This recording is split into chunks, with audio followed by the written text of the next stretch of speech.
Lord have mercy, I'm about to bust. You goddamn right. You goddamn right.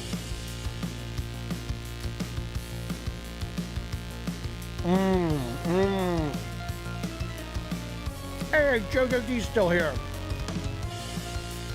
Jojo D is moving, so he's got no power at the moment. Stonerface, why? Why are Sony fanboys going to be upset? I can't win with these fuckers.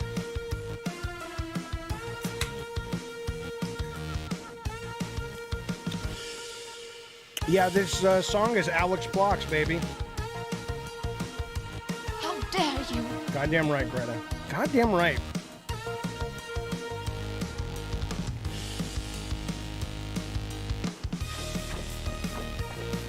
That goes out to Mr. K.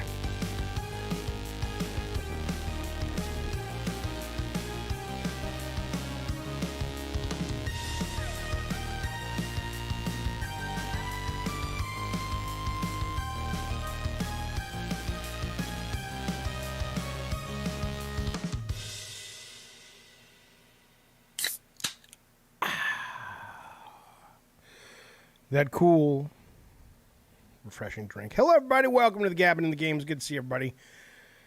That song is from Twisted Metal 2. It's cover done by our very own God of War member, ALXPLOX, who has created that wonderful little ditty for us. Hello, fellas. Do I have one where I say you're racist or toxic? You mean me? You mean this? I can't help but be racist. It's true. Yeah, I have one of those. I totally have one of those. But, you know, the issue with that is that people don't understand the context. Welcome to Gabbin' and Games. Ricardo is there up in the mountains of Botswana doing our producing. Isn't that amazing that you can produce a show like this from that far away? I think Botswana, I don't know what the elevation is, but it's a very high elevation peak, and he's still able to in real time. We are in the future, folks. It's absolutely fantastic. Listen, we have a lot of news to get to. I do want to let you know at the top of the show that the FTC and Sony are doing their closing arguments. Not Sony, Xbox, Sony, the whole fucking thing. You know what's going on. And so there may be some news that breaks from time to time. I'll let you know right now at the very beginning that I'm following Destin over on IGN. He's been kind of doing a great job of he's been doing a great job of paraphrasing everything. And he talked to that guy, David Hogue, the lawyer, and the lawyer is saying, based on his educated brain, when it comes to legalities, that right now it looks like it's anybody's game in which way the judge is going to go. But my checking in with Destin a few minutes ago on his Twitter, he's saying that the FTC is getting their ass torn apart by the judge right now in closing arguments. So we'll see. We'll see where this goes. I do follow Tom Warren. He's a good fellow to follow as well. Ethan Jory, I agree. Why is everyone so sick of Activision news? I'm into it, says Mr. K. Well, because it's all, you know what, a lot of it is just sort of guesswork. But that's why I try not to talk much about it unless we can kind of peel some interesting news out of it that affects gamers day to day. And we'll get to that in a little bit. But there's a lot of other news and fun stuff to talk about. Gaming Nading says Destin is great. He's extremely biased towards the case. Richard Hogue, David Hogue, it's the same goddamn thing. You know all those lawyers. You know all those fucking lawyers. Welcome to Cult of Calypso, DevKit Gaming. DevKit Gaming has stepped up and said, I want to be where the sun shines, where the people smell good, where the ladies actually give me the time of day. You have arrived, sir. You have gone clear and crossed the bridge. Actually, you've crossed the bridge and gone clear. Do you cross the bridge, then go clear? No, you can't cross the bridge in Scientology until you have been found to be clear, I think, of all the Thetans. What a dumb thing. I mean, it's all dumb. It's like, how dare we mock Scientology as a stupid religion, but all the other religions where they're crazy. It's like, oh, but that one's okay. Really? The point being, though, DevKit Gaming, you have arrived, and we welcome you with open arms and other open vessels. Can you please take PC games on? That would be perfect, says Petri. Owning them nubs there every day and basically... Okay. I don't know what he's talking about. I have no idea. All right, fellas, let's jump right in to the news. If you want to chat live, put yourself in the call-in waiting room. Ricardo is in there waiting to talk to you and see if you are a good match for this show. But first, I do want to say thank you to the Gods of War who make this show possible, along with the Diet Soda Soldiers and, of course, the Cult of Calypso members like DevKit.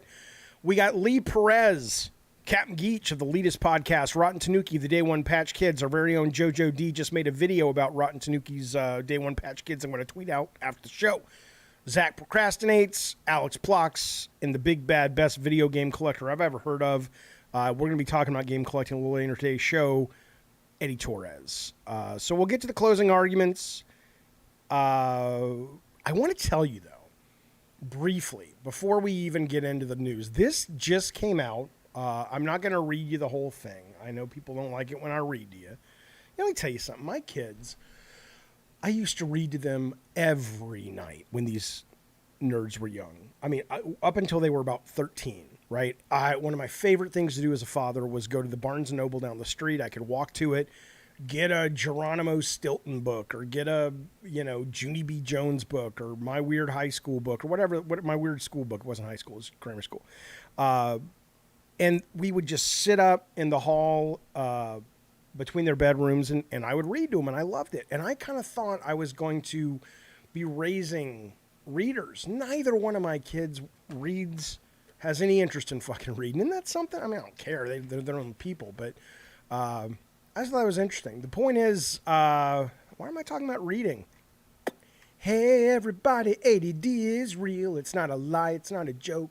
Fuck you, Joe Rogan. It's a real fucking thing. I know. Shh. Oh, I know why. Because I'm going to read you this a little bit from this article that just dropped from IGN. This is really interesting. This is really interesting. And a little bit frustrating. This is coming from Shannon Liao. We did a Rebecca Valentine joint yesterday from IGN. Now we got Shannon Liao's writing some good stuff. Listen to this. It's staggering in its naivete.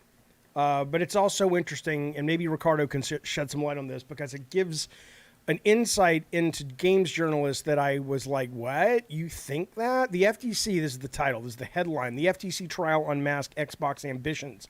This was just posted about an hour and a half ago.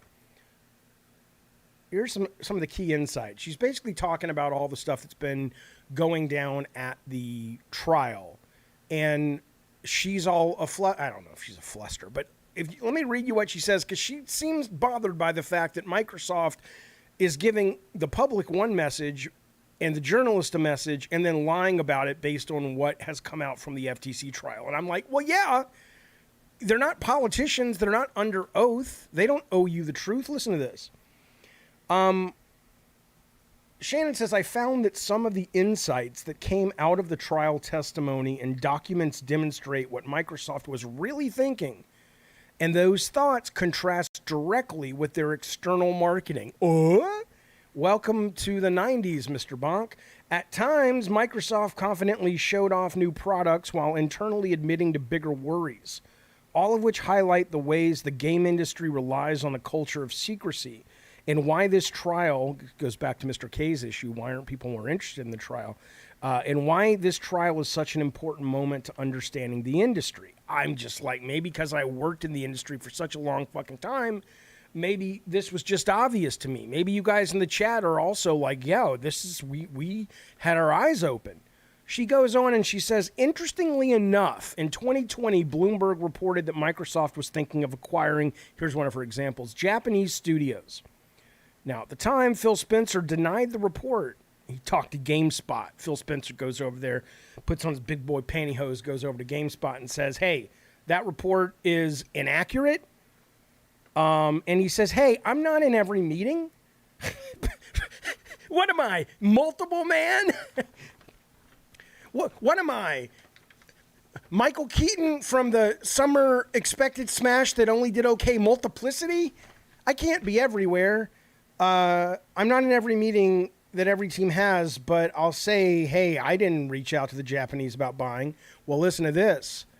Only a few days after the GameSpot interview, Microsoft showed its willingness to pursue Japanese companies, and Sega in particular. Spencer emailed executives in November 2020, right after that interview, including the CEO of the goddamn cockadoodie Microsoft. He says, we believe Sega has built a well-balanced portfolio of games.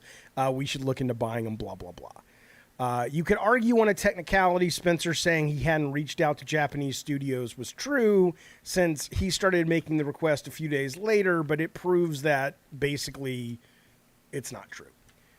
So, let me ask you, Ricardo. Ricardo is was a goddamn real journalist. Oh, Ricardo wants me to show everybody what I'm reading. Come on, really? What, you don't trust me? Fine, here it is. I'm curious, though. Like, when you sat down with everybody from me, because he interviewed me when I was in games, and Kojima and all these people and executives, did you think they were telling the truth? Like, did you think they were obligated to tell you the truth? This woman seems surprised. These are instances of denial and accusing well-sourced journalists of inaccuracies. Listen to this. These are instances of denial and accusing well-sourced journalists of inaccuracies. No one's accusing you of inaccuracies. We're just lying to you. Why does this happen? Because it can. Within the games industry, because you're a mouthpiece for PR, unless you want to do a different kind of reporting, in which case, do that. But you guys don't do that. Within the games, I mean, maybe this FTC trial has gotten the games journalists to really kind of finally feel like big boy reporters and go, hey, I kind of like this. I like what this feels like. This is like I'm doing important work, talking about the FTC and talking about judges. This is better than talking about, what a Strand game is, which I still don't really fucking know. Why does this happen? She posits, opines, questions. I don't know the verb. Within the games business, large companies and executives have managed to make all sorts of claims to journalists. And without a robust gaming press, it's tough to hold these entities accountable for their past statements. There are a few game journalists who get to interview Bobby Kotick or Phil Spencer each year, and even fewer who stay in the industry and keep watch. Yeah, I've been telling you that forever. I told that to Dean Takahashi. Is that his name? The guy over at GamesBeat. He interviewed Bobby Kotick a couple of months back, and I'm like, you have Bobby Kotick, the devil himself. What the fuck was that? My righteous anger caused something to fall. Either that or I'm in the new Insidious movie. Go see Insidious, The Red Door out there. See, this is what happens if you sponsor the show. I can seamlessly integrate your product into the show. But he was interviewing Bobby Kotick, the devil. Did you ask him about any of that? No. Listen to this. This was from an email that got uploaded in the case from Phil Spencer. Well, let me just cut to the chase. This, for a company that's ordinarily extremely buttoned up and a business that's full of secrets, the trial's been a rare window of transparency. In a world where companies craft narratives around the upcoming products and suit market conditions, taking a peek into what they really think is invaluable. The next time a company pushes a product really hard, it's always worth asking why. Okay, now, I really don't. I've been getting good content and appreciating IGN's writing the last couple of days. I have no beef against Shannon Liao. I don't know her, but I'm sure she's a nice lady and a talented lady and all that good stuff. But if she's kind of coming to the conclusion that, gee, you think we should push back on these people when they tell us something and not just wholesale believe it?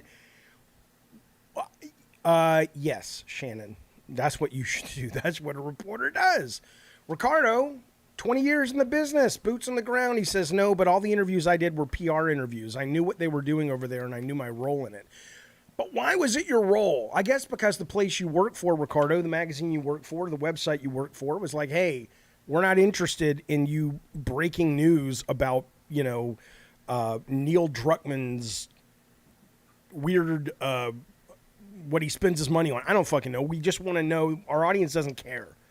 Our audience cares about, is Ellie the playable character or Joel in the new game? And what exactly club type was that killed Joel? Was it a putter, right? Or was it a 9-iron? Look at me talking golf like I know what the fuck I'm talking about. I took one golf lesson with my wife at the time. It's like, let's take golf together. That'll be a great thing to bring us together and work on our marriage. Oh, it was so fucking horrible. I would like to rear up and jackknife my legs and kick you both with my foot bone. I know you would, but just settle the fuck down. Anyway, the point is, I thought that was a really interesting article, and I appreciate you guys letting me share it with you. Listen to this, though. Let me go to the chat. Let me go to the chat and see what you guys are talking about. And then I want to tell you guys about a comment I got that really kind of got me thinking. You guys don't think I read the comments, but I read all the comments. And the ones that stop me are the ones that mean something. So I want to share one that came across the wire on the YouTubes just literally an hour ago. But let me see what you guys are chatting about. Let me see what you guys are chatting about as it relates to this story at IGN. Cayman says, I fake liked Horizon because I would get called out as a bad man for being critical of it. Think about that for a minute. That's from Cayman Ryder. Really? Did you really? Who did you have? Who in your life required you to fake like anything?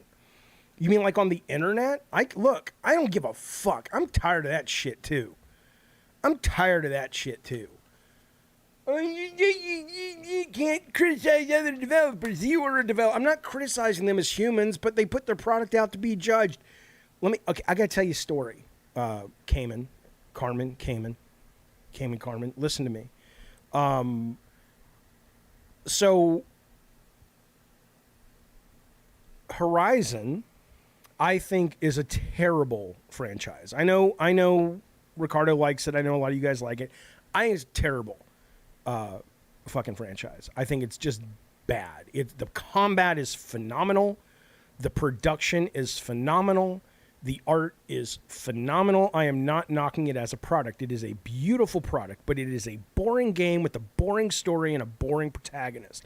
Here's the story, though. This is what I learned, and we'll talk about this when we get into budgets a little bit later. I remember being at a Comic-Con when there was Kratos stuff from Sony. It was probably like 2011 or 2012. So we were promoting Twisted Metal 2012, and there was some God of War product. I don't know where we were in the timeline was there. So I'm walking around, and if you've ever been to Comic-Con, it's huge. You know, the ground floor, the sort of open area, not the rooms upstairs where you see panels, is wide open, and it's massive. And the whole left side, for the most part, it's like to say it's 3 football fields long. Maybe that's probably right. The whole left side of half of it is filled with the big vendors, the Sonys and the Marvels and the Netflixes and the money. And then you start moving down to the right side of the Comic-Con, of the convention floor, the show floor, and you start getting into these products that are, a couple people made it. It's an indie game. It's an indie comic. It's one guy's passion project that scrimped all his money together and bought a booth and all that shit. And what was really eye-opening to me was walking the show floor that day and realizing that there was nothing better at a conceptual level about the intellectual property that was on display at the big boys' stables, the Netflixes and whatnot, and a lot of these small indie things that you've never heard of and you probably never will hear of. And it hit me that it all comes down to marketing. It all comes down to whoever has the project convincing the powers that be, first in greenlighting and then in product development and then in marketing, that your vision is worth executing on. And ultimately, it becomes a self-fulfilling prophecy because you show up to these places and you see Horizon's everywhere. Horizon's here, it's there, it's Aloy, it's the sequel, Aloy, whatever the fuck her name is. The press is covering it because it's a big game from Sony. And it doesn't have anything to do, good or bad, by the way. Not saying that this always goes negative. It has nothing to do with if that's really what is in the zeitgeist. It has everything to do with they're putting it in the zeitgeist. And I look at Horizon and I just go, Horizon is like Matt Damon. I remember when Matt Damon first broke or tried to break, and it was clear his PR was in overdrive. They put him everywhere. I couldn't go to the goddamn grocery store without seeing Matt Damon on a fucking cover. And I'm like, I've seen him maybe in one movie. It was called School Ties or something. I'm like, who the fuck is it? Stop shoving Matt Damon at me. Horizon is Matt Damon of video games. It's like, stop trying to make fetch work. It's not. I know it made money. I know some of you jokers dig it, but come on, man. We all have to, maybe it's like some kind of group therapy where you have to just sort of accept that it's not really that good of a game. Go suck a big fucking dick. XO says, why does it matter if people didn't like it? There's a big enough fan base that likes the game. It doesn't matter. It's just, well, for me, what's interesting, again, is that story of you can almost make anything successful if you throw enough fucking money at it. But I think the other thing is just like this guy earlier, a second ago, came in who said, I fake liked Horizon. It's like, think about that. Think about that you would have to fake like anything in your goddamn life. That's crazy. I did play Horizon Ravnos. Yes, I did. I didn't finish it, either one of them. The only Horizon I have not played is Burning Shores. But I played the first Horizon for about an hour, and I played Forbidden West for about 3 hours. And I just could not handle it. It was just boring as fuck. In my opinion, it's all subjective. Come on now. But let me tell you something, though. So I got this comment today over on the YouTube, right? And I'm going to show it to you. This is from... are you happy, Ricardo? I'm going to fucking show it to people. This is from a guy who goes by the name of Andrew Waterworth. Okay. Of the... I don't know where he's from. It doesn't matter. His name is Andrew Waterworth. He says, Jaffe, listen, man. You're way too negative as of late. In the last 3 videos, it's just clickbait about how we're all doomed. Meanwhile, 2023 is one of the best years in games in recent memory. Now, this is one of the comments that came across the wire and stuck with me. He says, we're not highlighting the incredible games and wonderful works that came out. Go play Pikmin demo. I'll play it. I didn't like the first Pikmin, and I lost interest in the whole thing. Go play Final Fantasy. Done. Go play Diablo. Done. Go live stream Zelda. Done that too. Go play the new indie gym game, Dave the Diver. Not only do I own it, but I'm playing it tonight and tomorrow, and Ricardo is as well. We'll be talking about our impressions on Friday. The yelling at clouds is tiresome. And I write back to him. I'm like, what do you I praise games all the time on this show. And I'm like, yeah, the thumbnails are not clickbait. The thumbnails are reflective of one of the topics we'll be talking about. But yeah, look, I'm not an idiot, okay? If I just put like a picture of Dave the Diver up, which nobody knows what it is for the most part who watches this show. I'm not saying, a lot of you guys do, but most people aren't going to be perusing YouTube and going, Dave, look at the Dave. You know what Dave the Diver looks like? It's just like some pixel thing. Most people will be like, fuck that. They're not going to go like, oh, Dave the Diver, I fucking love this game. I want to get involved with whatever the fuck Jaffe's talking about. No, they'll skip, right? So part of it is, yeah, I got to put the bloody shit in the thumbnail, but I'm a pretty positive guy. And I want to prove it to you. I've decided I want to do a little proving to you fellas.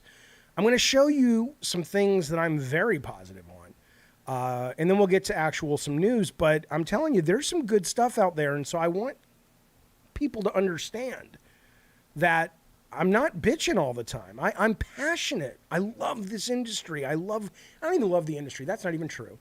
I love the results of the industry. I love the medium. I love the art form. And in that love, there is passion. And there is critique. And there is frustration. Especially when I see things that my experience tells me are not working. For example, IGN, really? You just coming around to the fact that these people are lying to you? Were you born in a canoe with a banana for a textbook? What? Okay, listen, I want to show you some good news, though. Jojo D, our very own Jojo D, sent me this. And this, I haven't done it yet. But dare I say, this is better than Mario Kart. Let me ask you a question. This is a work in progress. Before I get to that, I just got a note from our producer. 25 minutes in, Ricardo says, we need to pick up the pace. Let me go to the chat. Do you guys, would you like me to just cut right to the quick of the news and forget the positive things? Or would you like to see some of these things that I'm excited about? What do you think? What do you think, chat? I'll take the first 5 answers. And I'll use that as my North Star. Here we go. Do we keep talking about this and the pace is good, or does Jaffe move it along? Ethan, fuck you. He says, go slower. Fuck you. What are you, masturbating to me? More negative things. That's not the question. We pick up the pace. I like positive. You're not even listening. Okay, fuck it. I'm just going to keep going. This is what JoJo D sent me. This is awesome if it's as good as it looks. I am going to shut up and I am going to just blow your fucking little minds here because this is the shit. There's only one of these right now and it's in Germany. Check this out. I haven't even shown Ricardo this because I wanted to save it for him because that's the kind of guy I am. I'll be quiet. Watch this. Well, I got to talk a little bit because some people are... hang on, let me turn it down a little bit. So some people are listening and not watching. This is real-life go-karts called Battle Kart. And you are racing a go-kart, and it's a big open skating rink, but the track is projected on the floor, and it's Mario Kart battle mode. You're literally picking up weapons on the floor that are digital and firing them. And when you fire them, they affect in real time the person's fucking car. And they also have what's the game? The fucking Psionics game, the soccer game. They have that game, and they have Battle Snake, which is like, Snake on your phone but with go-karts. They have Battle Virus, where you have to destroy viruses that are spreading on the floor. It looks great. You can shoot health to your buddy.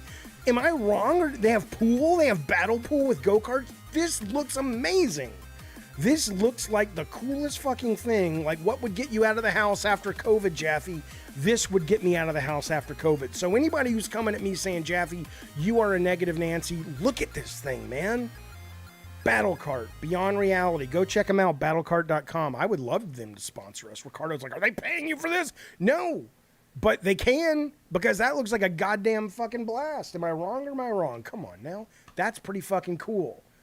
I'm going to show you something else I'm pretty excited about. Hang on, Ricardo's typing. Whenever he's typing, I get a little worried.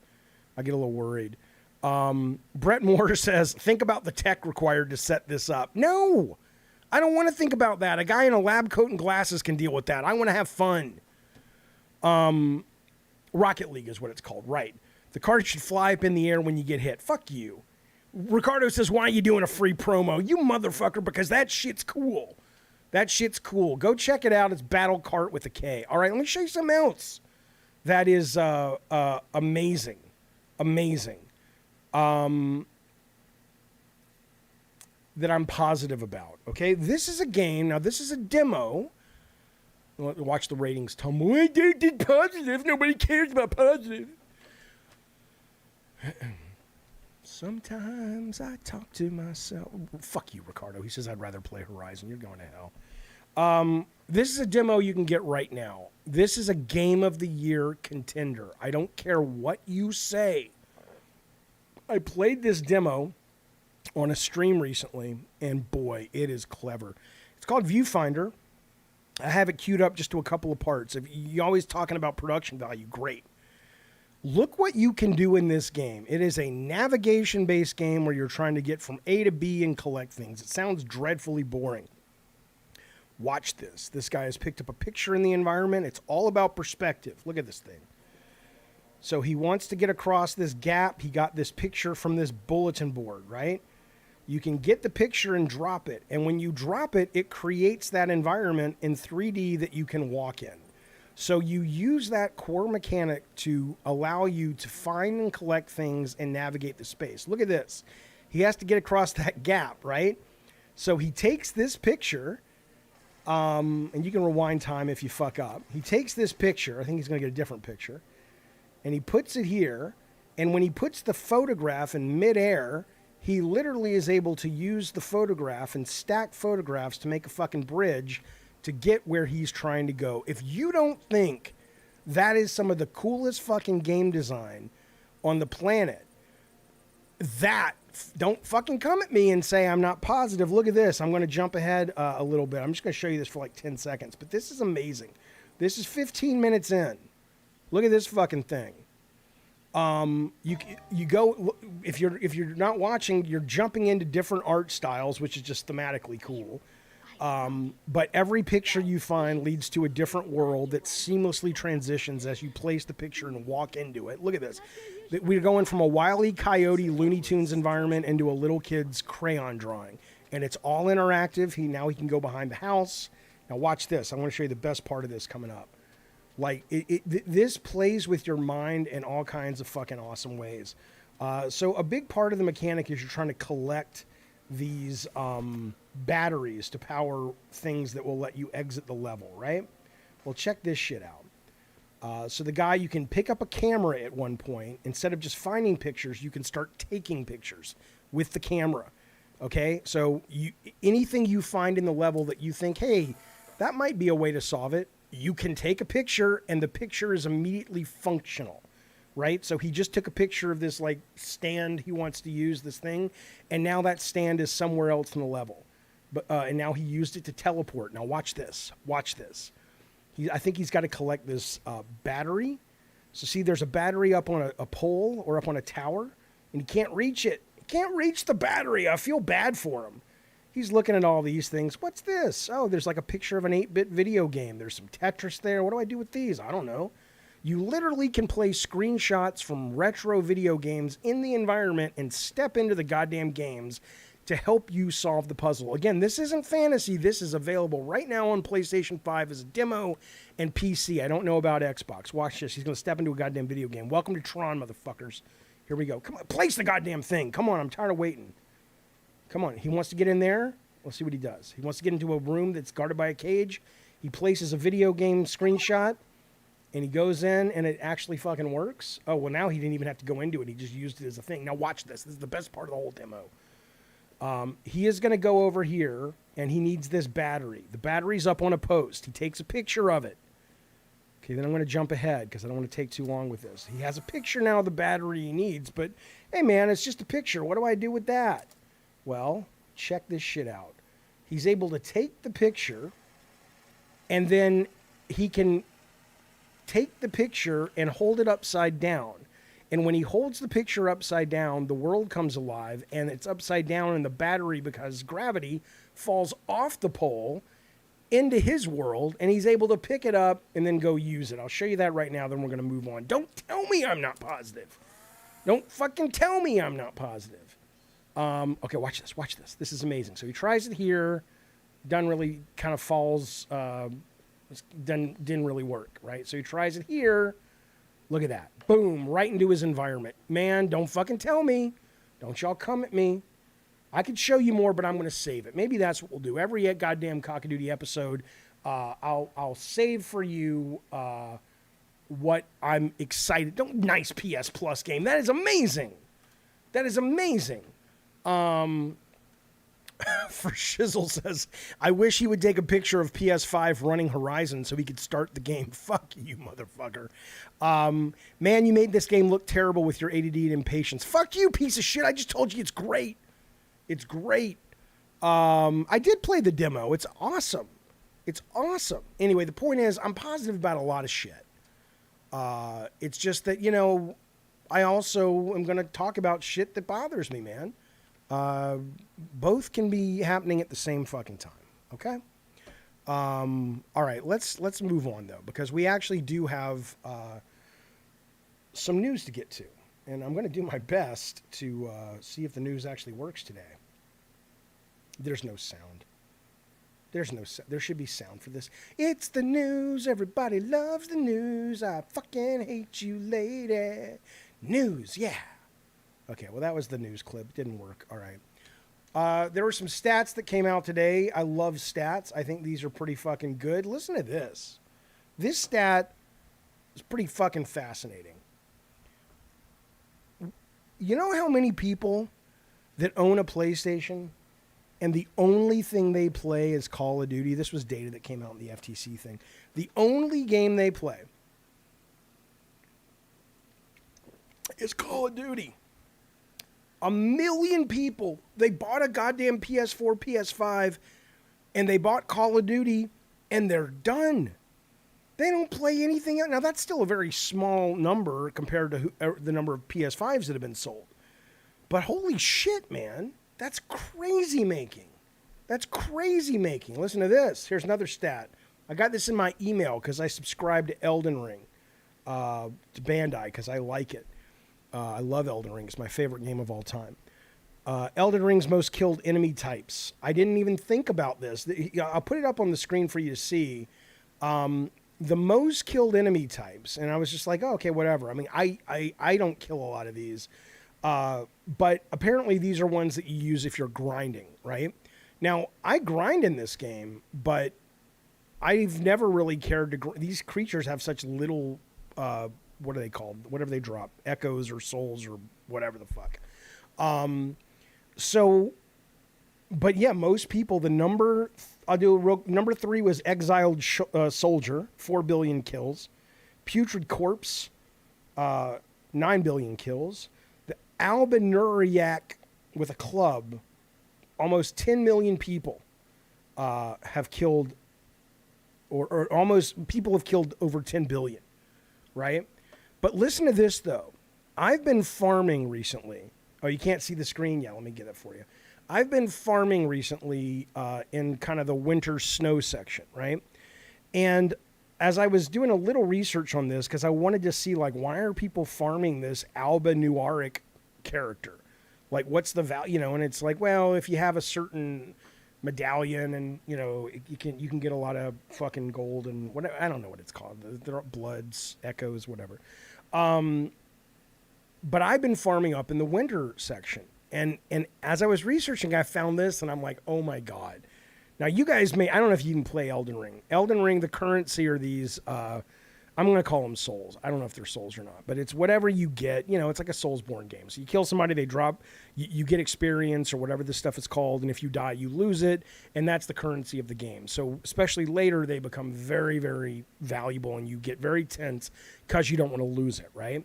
So look at this, though. Even if you don't play Elden Ring, this is so clever. And I've been farming up here for the last 2 weeks, and it never occurred to me to fucking do this. And I'm going to go do this tonight because it's an exploit, but boy, it's clever. So maybe you guys have already all tried this. I'd never heard of this. So I'll make it big on the screen. It's somebody in the Winterlands or the winter section. And he's basically gets up, and there's these monsters fighting in the distance.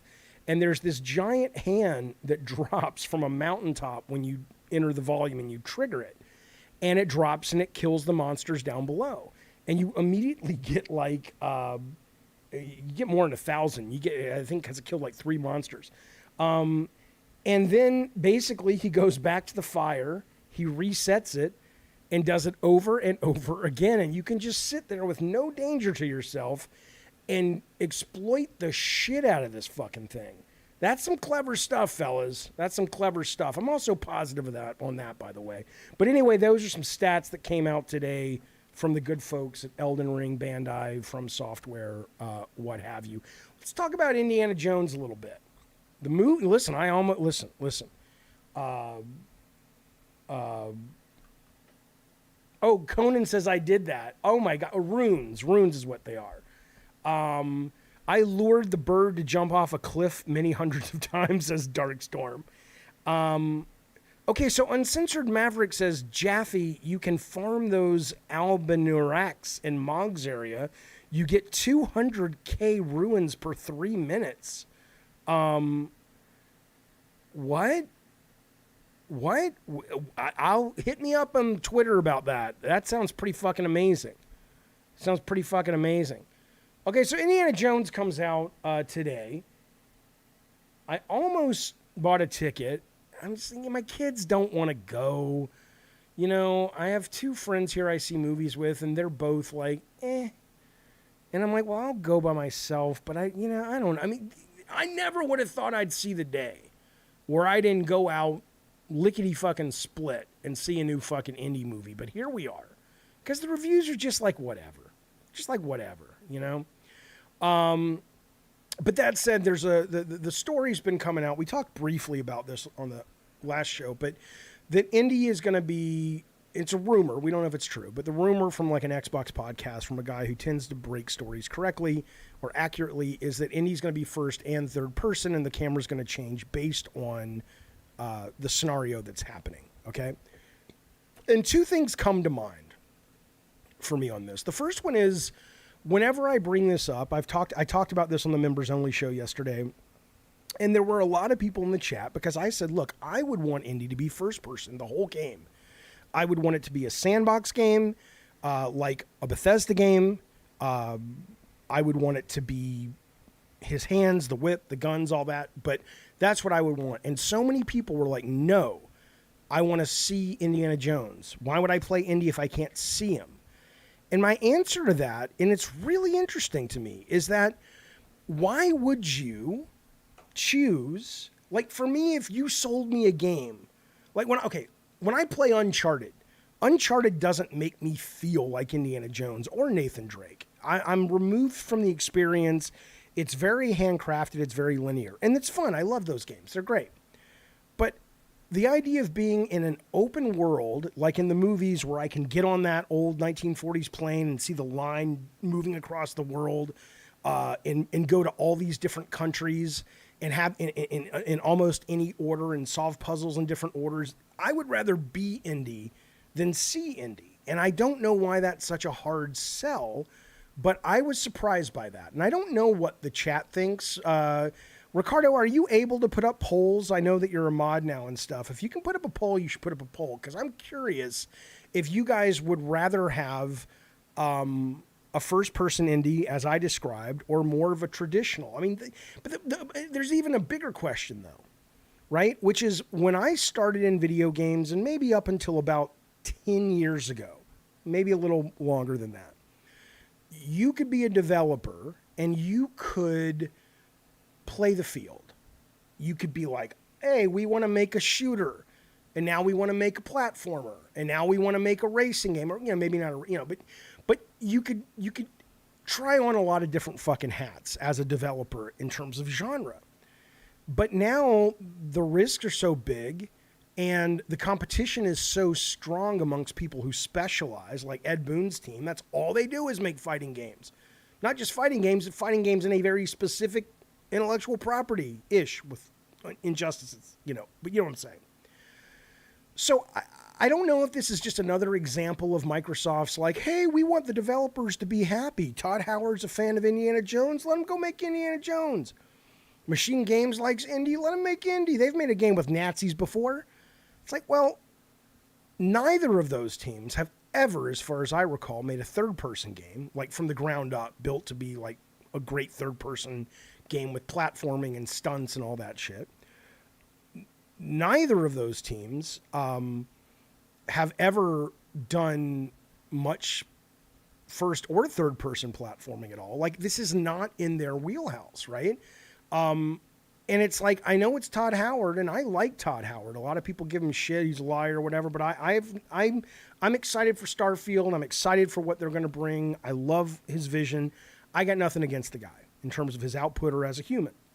But I wouldn't give him Indiana Jones. Unless he's going to make it as a sandbox open world game. And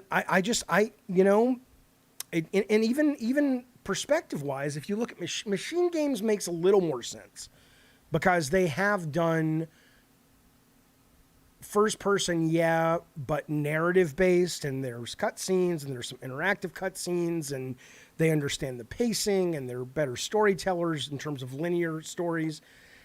But it still seems weird to me that if you're going to make a platforming game, here's what I'll tell you. I was having dinner. Now, this was before I got the money from Sony to make Drawn to Death, okay? But it was still in my head. And I got Shuhei was in town and Scott Rhodey was in town. And those were the guys, they're still at Sony, of course. You know, Shuhei, Scott runs PlayStation in America. Those were the guys you had to convince to give you ducats to make your vision. And go out to dinner somewhere in Santa Monica. And I wasn't really ready to pitch the game or anything. But I kind of was like, well, I'm here at dinner. I might as well tell you what I'm thinking. And I mentioned it was going to be a shooter, first or third at the time. I don't remember. And Rhodey said something that I've never forgotten, and he turned out to be absolutely right. He said, you know, so when was this? Drawn to Death was like 2016, 15, 14 or something. I don't know. So this must have been like 2012, okay? And he said, you know, like, the biggest shooters in the world, like take Call of Duty at the time, Battlefield, whatever. He's like, those guys that's all they do. They have spent over a decade at the time mastering shooting mechanics and the jump gravity and all the things that make those games that just feel seamless and easy. They have gone through hundreds of people and millions of dollars to get there. You don't want to step into the shooter genre with a brand new team, especially a team that's made up of not experts that you've taken from other companies that have done this before. And in my head, I was still thinking like a developer from PS2 era, PS3 era. It's like, I want to make this. No, God of War couldn't be further from Twisted Metal. Kinetica couldn't be further from God of War. We made what we thought was cool, and that was enough at the time. And I wonder if this is another example of Microsoft giving their people way too much fucking freedom. Because Rhodey was absolutely right. Drawn to Death, I loved Drawn to Death, but the shooting, comparatively speaking, to what people were used to was not very good. And it hurt us really, really bad. And I don't know, man. I don't know. I mean, it's indie. I'll show up for it. I love that Todd Howard's a big indie fan. I like machine games a great deal. But creatively, I would rather see indie as a first-person sim game because I'm tired of the Uncharteds, the Tomb Raiders, the Infernal Machines, the Emperor's Tomb. I've played them all. What are you gonna bring to the table that's new, that's fresh? And on top of it, I think, you want to give it to a team that's done that shit before. That's all I'm saying. I'm not trying to pee in your corn flakes. Let me go to the chat. Blue Gamer has been a goddamn Diet Soda Soldier member for 19 months, man. That is very generous, very kind. I appreciate it. He says, hey, Machine Games comes from Starbreeze, Darkness, Riddick, Butcher Bay. Yeah, they got a great pedigree. I got nothing. I think, here's what I'll say, Blue Gamer. And again, we don't know. It's a rumor, but it's a rumor that says it's going to jump from third to first. And I'm not saying it's like you've only made first-person games. It's impossible to make a third-person game. I get it. Okay, that's it. There's a lot of off the shelf and there's a lot of experience in the industry to help you get to that point. But all I'm saying is, to make a game, if it is indeed something closer to Tomb Raider or Uncharted or the old Indiana Jones games. And you go to a team that's never done that, that's never worked on how it feels to climb and jump and slide, and how do you design certain puzzles, and how does the shooting translate from first to third in a way that feels good. Not saying they can't do it. Them going to third from first is a much easier pill I would want to swallow than Todd Howard creatively leading it if he's design leading it. If he's like narrative leading it, that's fine. But if he's actually in the nuts and bolts designing of this game, based on what? Experience. But no, I'm with you, though. Machine Games, their pedigree is unassailable when it comes to those kinds of games. 100%. 100%. You're absolutely right. We already have a game about Indiana Jones, says Bad Robo. It's called Uncharted. Yeah, sure. Hey, fuck you, Eric. I'm not predicting the doom of Indiana Jones. I will tell you, though, what I said when they announced this. Look, there's an indie figure behind me. I am a massive Indiana Jones fan. I have been since I was 10 years old. Okay? But indie isn't what indie used to be. I'm 52 years old. I was 10 years old when Raiders came out. Most of you guys probably weren't alive when Last Crusade came out. Not most, but a lot of you guys weren't. The only indie a lot of people know that they were alive for is the abysmal Crystal Skull, which is why the new Indiana Jones movie is tracking to only open at $70 million. An Indiana Jones movie. So I'm not glooming and dooming. I'm saying that the franchise ain't what it used to be, and I'm still going to be there for it. Hell, I bought the fucking Indiana Jones and the Staff of Kings on the Wii, which was one of the worst fucking games released for that console. But I bought it because it was the goddamn indie. Ricardo says, this is weird for me. I never want to play myself in games, even in RPGs. I create characters that are not me. No one's saying you. I want to play indie, but I want to be indie. I don't want to customize my character. I don't want to make a character that isn't indie, but I want to be able to feel. There's a big difference between what it feels like to watch Indiana Jones and be Indiana Jones. And we've had enough games where we play what feels like watching. I want to play in that world a game that feels like actually being in that world. And those are two very different design philosophies. And it's still Indiana Jones. You'd still be fucking Indiana Jones, not fucking Indiana. I mean, that, you know, if that's your thing. And they had romance options, I suppose. Okay. Lord Gar, thank you for the super chat, buddy. He says, my best friend bought me $1,000 wheel, pedals, etc. for my Xbox and hopes I'd get into Forza, which is all he plays. Nope. I have a track car for that. Yeah, so I guess he's talking about people who only buy one game per console, like the 1 million people who bought Call of Duty. Can you believe that? Isn't that nuts? Isn't that nuts? That somebody would actually pay just for that. But I hear you. Spazbo says, has anybody ever played The Suffering? That's a game that can play both first and third person depending on which the player wants. Sure.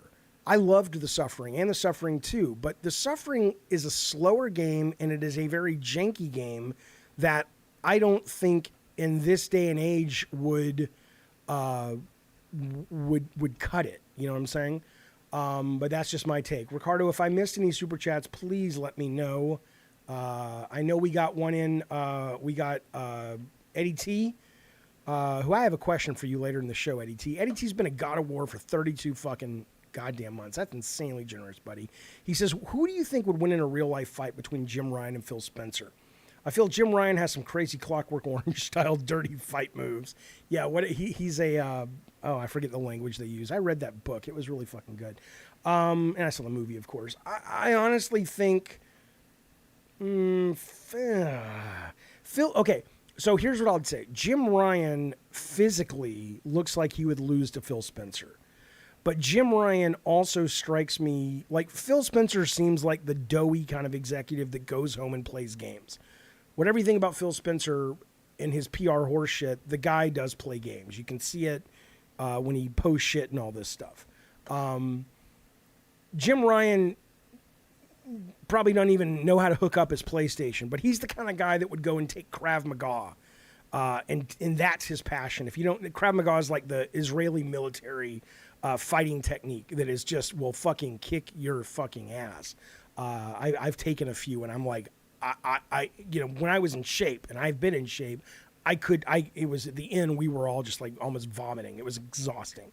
But Ryan seems like the kind of guy that could pull out some Krav Maga shit and shove some fucking bone spurs up into Phil Spencer's brain pan. So I would probably go with Jim Ryan because I think he have that data bank info.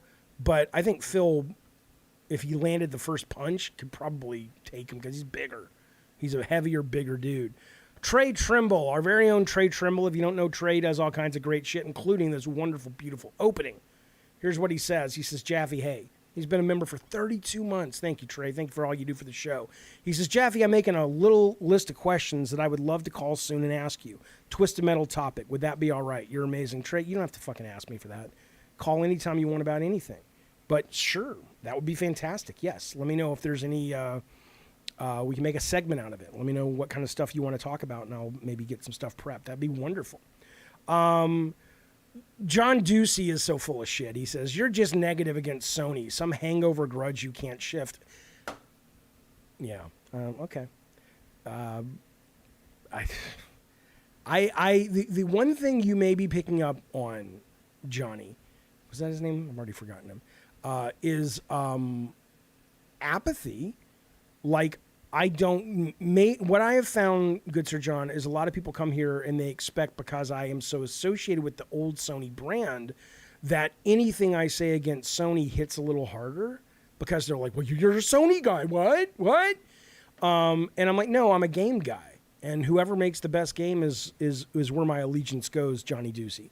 And maybe that's what you're picking up on, but I have great affection, as I've said many times, for people who are still at Sony. And I have a PS5. It's my number one played console. If I have a choice between playing on Xbox and PS5, because the controller, I always pick PS5. It's where I went last night to get Dave the Diver until I realized it wasn't on console, so I picked it up on Steam. I'm not negative against them, but maybe it's also because I know a lot of stuff about how they've operated in the past, and so when we talk about these things, I can aim my focus there because I actually have some real data, whereas Microsoft is more about speculation. All right, we got, then we're going to change topics, but let me get Mr. K, our very own Mr. K. He says, Jaffe, let me drive to San Diego to see Indy with you. Oh, God, can you imagine? I'll buy your, I don't need you to buy my snacks because I know your munchy ass don't go to a theater without popcorn and dip. I absolutely do. I'll tell you what we'll do. This is very uncomfortable. I don't like meeting new people in real life, but fuck it, I don't care. It's Indy. If we can get 5 people to come see Indiana Jones sometimes next week in San Diego, 5 members of this show, and you're not some fucking weirdo with a parasocial relationship with me, I'm just some dude, I'll go fucking see Indy with you guys. Absolutely. But don't be fucking crazy and shit. Don't be no. But if you want to go see Indy, and I ain't going just with Mr. K. I'm worried he'll touch me or something weird. But I'll go with 5 of you. 5 members want to come, I'll go with you. I'm not buying your ticket, but I'll go with you. Absolutely. Uwood says, sir, would you like the Indiana gameplay like Phantom Abyss or Hot Lava? Oh, no. First off, thank you for being a member for so long. I sure appreciate that, man. But I don't know what those are. Hot Lava is the game where you're like platforming and jumping around without going in the lava. What's Phantom Abyss, though? Can anybody educate me on that? I'm not sure what you mean. Kaio says, I have a question about one specific aspect when deving a game, specifically since you were the first director and creative director of God of War. Yeah, shoot, if I can find it. Downfall Media has been a member for 24 months. He says, let's do this. I'll be there next week. The problem with you, yes, Downfall, you're in. All right, we got Mr. K, we got Downfall Media. I need 3 more. Downfall's going to be sitting there. He's going to be judging me as I'm shoving popcorn in my mouth because he's all like, you got to return to be a man. I gotta teach you how to be a man. That's what I'm all about. But yeah, all right, we need 3 more. Are we cosplaying? Jaffe will be Marion. Fuck you, motherfucker. Fuby says Mr. K would talk throughout the whole movie and tell Jaffe he thinks they're really hitting it off friendship-wise. Why not? Why not? Okay, Rob's flying out tomorrow. Oh, I would love to have Rob come out. That would be fantastic. You can bring edibles. I don't give a fuck. I don't give a fuck. Okay. Let's have a movie night and go to Jaffe's house for Indy. Hey, you're going to come here. Well, let's go see the fucking movie. I don't have the movie here. Okay, let's move on. But yeah, I'm serious about that. If you guys, if I can really get, should I drive 10 hours to see Indy, says Bukkake, with Jaffe on my next day off? Can you imagine? Hey, that's 3. That's fucking 3. If we can get Bukkake. All right, here we go. Let us move forward, though. Talk about other things that are lighting our fires and kicking the tires. Okay. I will save that for later. That is interesting. Let's jump to this $200 million budget thing. Right? Let's talk about this for a little bit.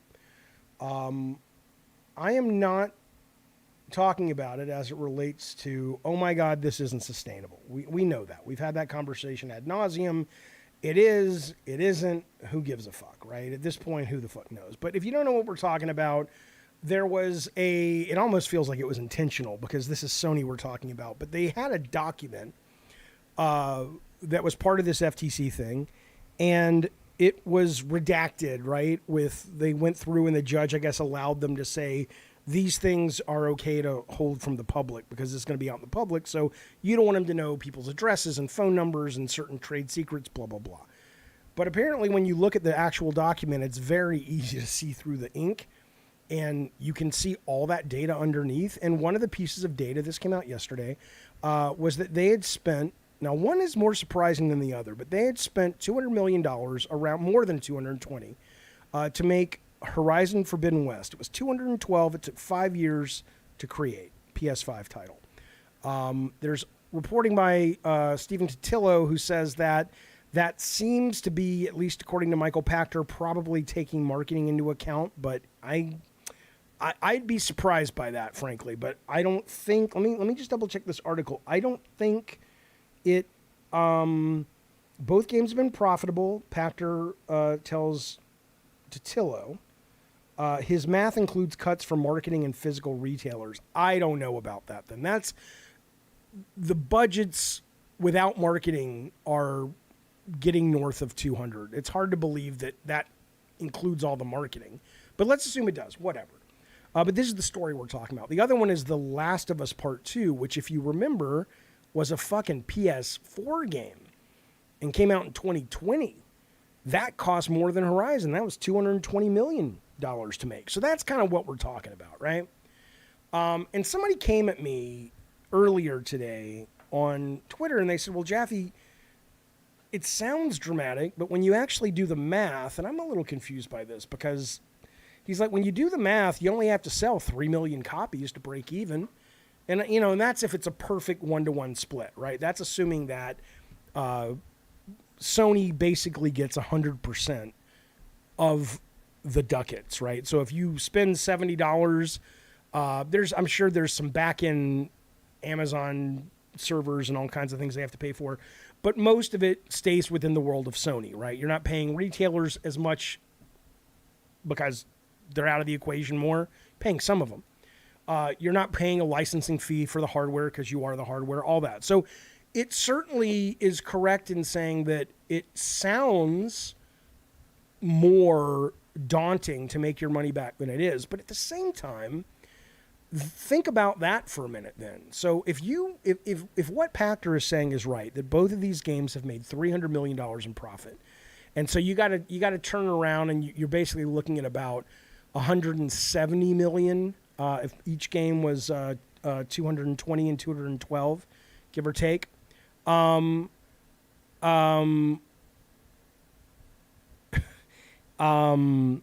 Then you're really making off 2 games less money than you need to make 1 game, right?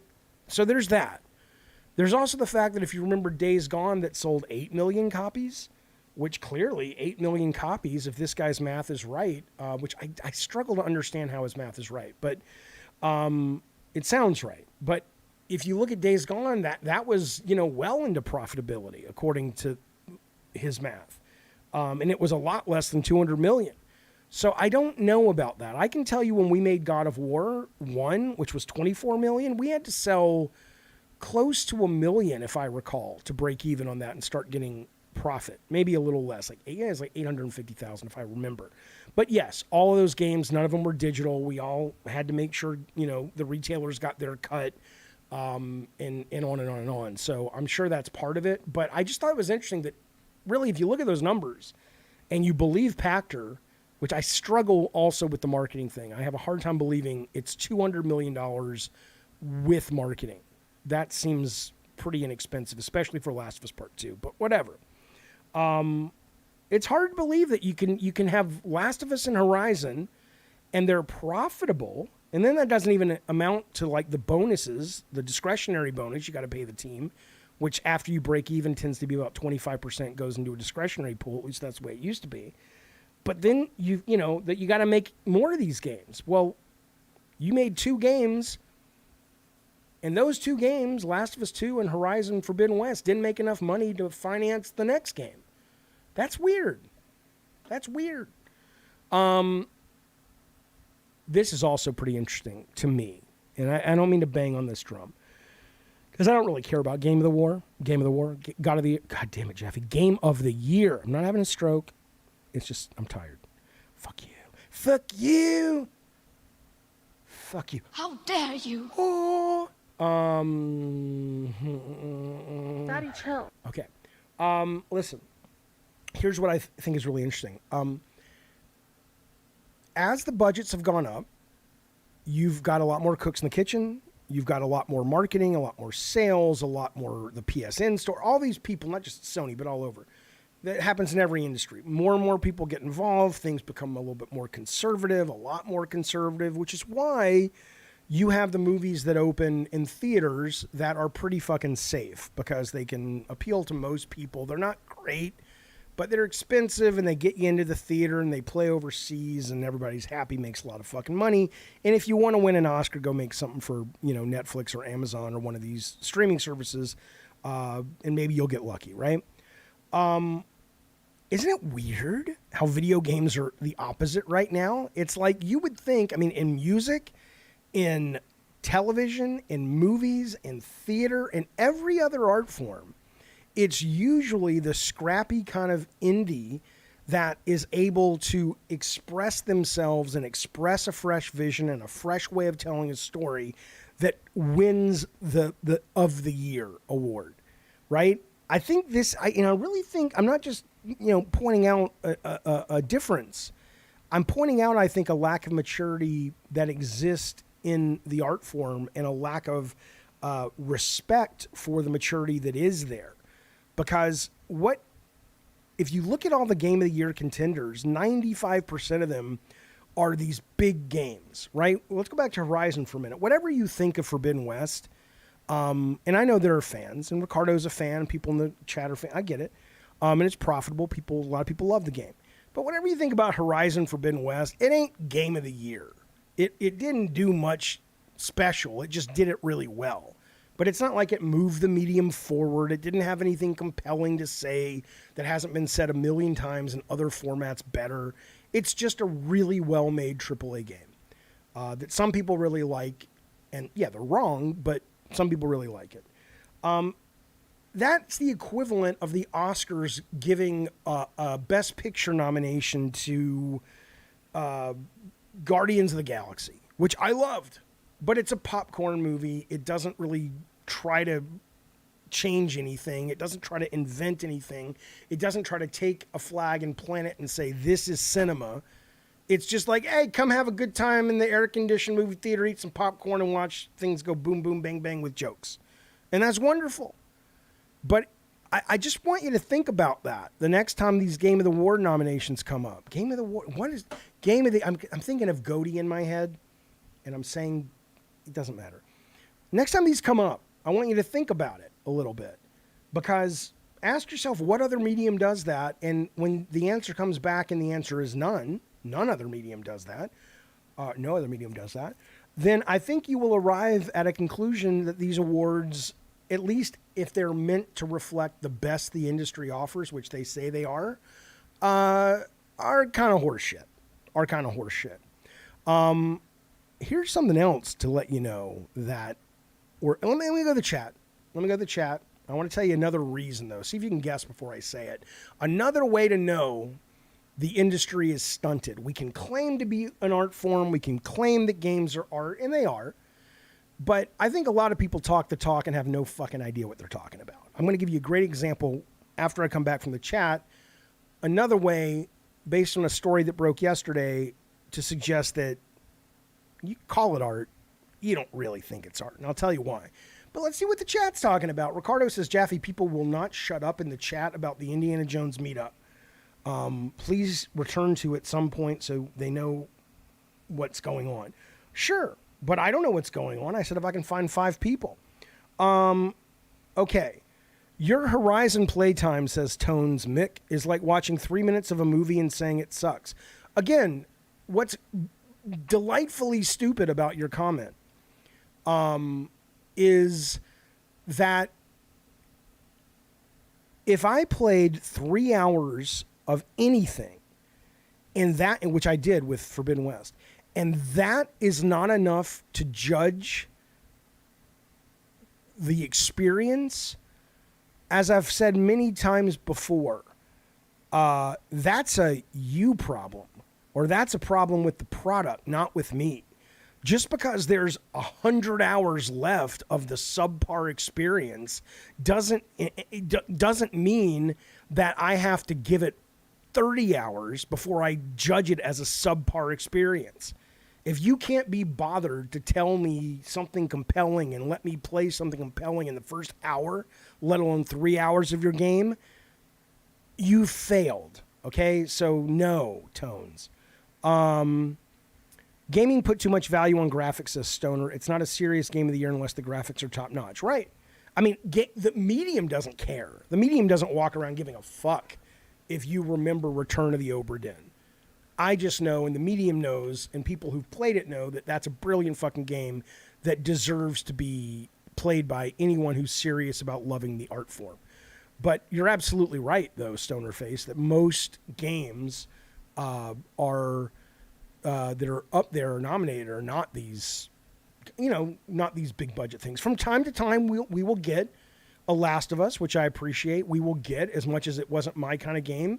You got to give props to Kojima for Death Stranding, the most expensive art house game ever fucking made. I appreciate that. I don't know if he's going to get to do it again, but he might. We'll see. We'll see if the new one ups the action. Jojo D says we are in July and people have already their game of the year picked out. I find that weird because we have a few months to go. We have 6 months to go.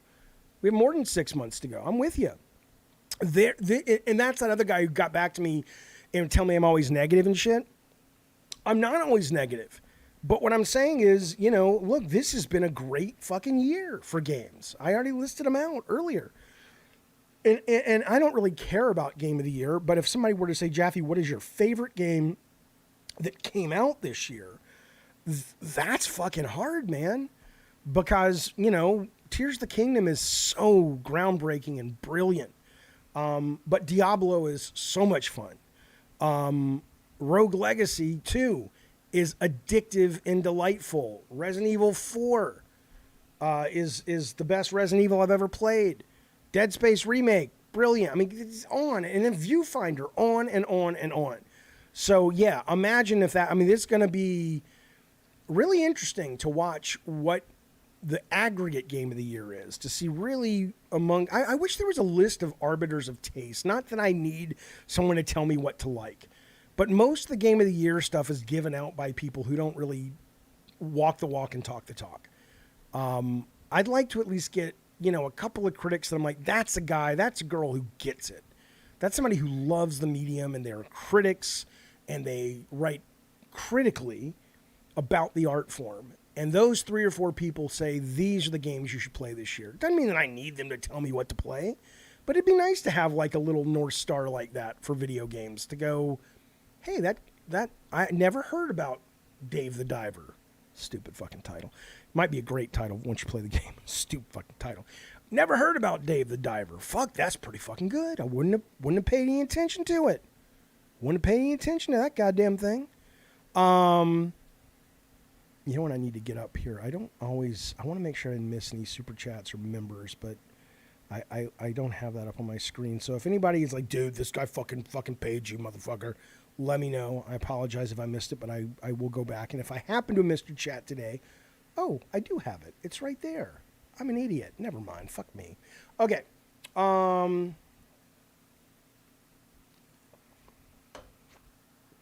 Ricardo says, realistically, Tears of the Kingdom's game of the year. Starfield is the only thing that might go against it.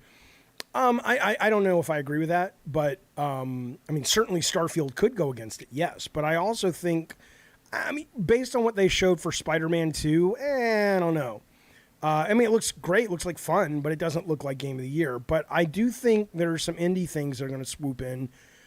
Look, I don't know if Viewfinder is going to stick the landing, but the demo is as exciting to me. And people are saying, it's like that perspective game. I played a little of that. I didn't get the same sense, but maybe I didn't play enough of it. But I think that game has a chance of really shaking things up. So Gravity says, how can indie games get rated on Metacritic? I only knew about Dave the Diver because of Metacritic. Well, what do you mean? They get rated in any, if the media outlet that reviews the game chooses is part of the Metacritic club, which means when they review something, their score feeds into the main algorithm, then it would get reviewed. And a lot of indie games, unless they really kind of have amazing word of mouth, tend to fall between the cracks, which is really not okay. So Cal was the guy asking Chaya, I don't know how to say your name, CAIO, asking about game dev. He says, my question is who gets to say if the game should get more music or not? I'm asking because the first God of War games had huge original soundtracks, but the new ones don't. That's usually the director's job. The director is the one who says, this is my vision for the game, for the music in the game. It's interactive, or there's no music, or I only want music in very rare spots because I want it to be really impactful when it comes in. And then this is the kind of music I want. And then the musical director will come in, just like in a movie, and be like, okay, I understand the feeling you're going for, the emotion you're going for, the pace you're going for. Here's a bunch of things you can listen to. Tell me if any of these float your boat. And then they start to kind of whittle it down to 3 or 4. And then if there's the money in the budget, you go out and actually try to get that composer or that band. Or you go out and go, okay, the musical director is like, okay, I know 5 bands or I know 5 composers that write just like, John Williams wrote back in the 70s. Okay, let me get you some samples and let's pick one of those. That's how it works. But the amount of music is up to the director. I can't imagine any other situation where it would not be. So Horizon Forbidden West new robots are neat. I agree, Ravnos. Not all that more fun to fight, just the same mechanics. I think, Horizon Zero Dawn is a fantastic story. Forbidden West, I don't know. I got sick and tired of Aloy being annoyed. She was really not a fun, likable character, at least in that game. Avoid the Void says, shouldn't there be a more sophisticated formula where a game gets rated by a weight factor that contains lots of variables, like budget, genre, generational impact? Well, you're never going to be able to judge generational impact in the first year. Genre shouldn't matter, and budget shouldn't matter. That's like saying that because why? I mean, yes, there should be a more sophisticated formula, but I don't think it should be based on budget, because what does that have to do with anything? Your name is pronounced Kyle, but you spell it CAIO. What's the matter with you? You got rocks in your head? There's no world that exists in God's green creation where CAIO is pronounced Kyle. It just doesn't exist, is all I'm saying. You never know, says Tatum. RoboCop could be game of the year. I just signed up today for the RoboCop beta. I don't know if I've gotten in, but I hope I do. I'm excited. Stonerface says Keeley's Game Awards this year will be Tears of the Kingdom, Final Fantasy 16, RE4 Remake, Starfield, Spider-Man 2. I don't know if I agree with that. I think Final Fantasy 16... I think that's going to be a flash in the pan. I could be wrong. I know a lot of fans love it. I know Morgan of our chat loves it. And I played the demo. I finished the demo. I enjoyed it. But nothing I played that was, I think it's a nostalgia vote maybe. Like, oh, it's nice to have Final Fantasy back at a level of more of a mainstream kind of piece of quality software. But I don't think it goes toe-to-toe with those other games you mentioned. And Spider-Man 2 is too early to tell. But if the trailer is indicative of the final, I don't think there's a Game of the Year nominee for that game at Keeley's show. Ricardo, again, why the fuck are you paying me, dude? I'm already paying you. Ricardo says, Fly on Horizon Forbidden West was one of the best moments that year. I'm sure. Hey, look, I said to Keeley, I was giving him some thoughts when we were interviewing, but I got to tell you something. I think they could make these shows a lot more fun. I'm not saying make it like the MTV Movie Awards at all. Don't kill whatever prestige you think you're going for, which is performative bullshit anyway. But the idea of saying, hey, here are the top 5 moments of the year. Here are the top 5 new game mechanics of the year. Here's the best character interaction, just things that are a little bit more fun than, some of these dry fucking topics, man. Okay.